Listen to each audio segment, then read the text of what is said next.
જગન્નાથ રથ યાત્રાના શાંતિપૂર્ણ આયોજન માટે એલર્ટ બનેલી પોલીસે સુરક્ષા વ્યવસ્થાના ભાગરૂપે રેલવે સ્ટેશન વિસ્તારમાં ફ્લેગ માર્ચ સાથે સઘન રિહર્સલ યોજાયું હતું। સુરત શહેરમાં આગામી સમયમાં યોજાનારી ભગવાન જગન્નાથની રથયાત્રાને લઈને સ્થાનિક પોલીસ તંત્ર અત્યારથી જ એલર્ટ મોડમાં આવી ગયું છે। રથયાત્રા દરમિયાન કાયદો અને વ્યવસ્થા જળવાઈ રહે તથા સમગ્ર આયોજન શાંતિપૂર્ણ અને સુરક્ષિત રીતે સંપન્ન થાય તે માટે વ્યાપક તૈયારીઓ શરૂ કરી દેવામાં આવી છે। સુરક્ષા વ્યવસ્થાના ભાગરૂપે સુરત પોલીસ દ્વારા શહેરના વિવિધ સંવેદનશીલ વિસ્તારોમાં અને ખાસ કરીને રથયાત્રાના સંભવિત રૂટ પર સઘન ધ્યાન રાખવામાં આવી રહ્યું છે। આ જ કડીમાં સુરત રેલવે સ્ટેશન ખાતેથી પોલીસ જવાનો અને અધિકારીઓ દ્વારા એક વિશેષ ફ્લેગ માર્ચનું આયોજન કરવામાં આવ્યું હતું। આ ફ્લેગ માર્ચની સાથે સાથે પોલીસ રથયાત્રાના ચુસ્ત બંદોબસ્ત માટેનું ગ્રાઉન્ડ લેવલનું રિહર્સલ પણ સફળતાપૂર્વક હાથ ધર્યું હતું।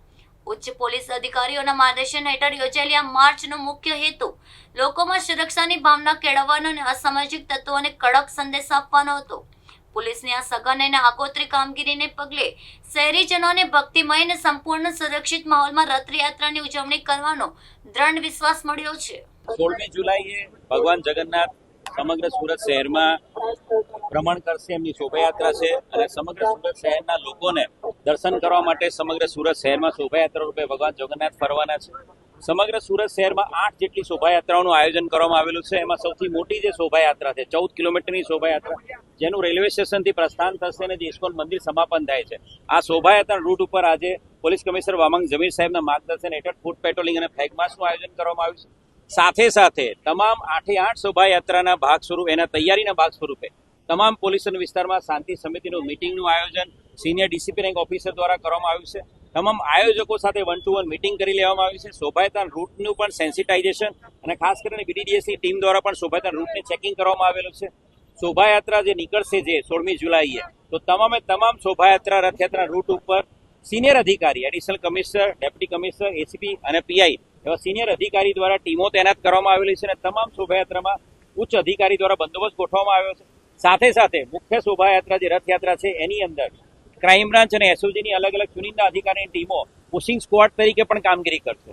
રથયાત્રાના સુપરવિઝન માટે ડ્રોન કેમેરા દ્વારા પોલીસ સુપરવાઇઝ કરશે। સાથે સાથે બોડી વન કેમેરા તમામ પોલીસ અધિકારીઓને ફાળવવામાં આવ્યા છે। બોડી વન કેમેરા દ્વારા પણ તમામ શોભાયાત્રા રૂટ પર રેકોર્ડિંગ કરવામાં આવશે। આ ઉપરાંત CCTV command and control room દ્વારા વિશ્વાસ પ્રોજેક્ટ અંતર્ગત સીસીટીવી કમાન્ડ એન્ડ કંટ્રોલ છે એ દ્વારા DCP rank officer command and control room મારફતે સમગ્ર શોભાયાત્રા રૂટ ઉપર સીસીટીવી કેમેરા દ્વારા સુપરવિઝન કરશે। કોઈ પણ પ્રકારની હ્યુમર મોંગરિંગ ના થાય, કોઈ અફવાઓ ના ફેલાવે અને કોઈ બનાવ બાબતે કોઈ પણ હકીકત હોય એ સોશિયલ મીડિયા દ્વારા કોઈ ગેરમાર્ગે ના દોરે અને અફવાઓ ના ફેલાવે, એના માટે સાયબર ક્રાઇમની સ્પેશિયલ ટીમ આ તમામ દિવસોમાં, આગામી 2 દિવસોમાં સોશિયલ મીડિયા મોનિટરિંગ પણ કરશે। સાથે સાથે તમામ રૂટ ઉપર ફિક્સ બંદોબસ્ત, સ્ટેટિક બંદોબસ્ત, મૂવિંગ બંદોબસ્ત, ડીપ પોઈન્ટ બંદોબસ્ત અને ધાબા પોઈન્ટ બંદોબસ્ત, 5 લેયરમાં બંદોબસ્ત ગોઠવવામાં આવ્યો છે।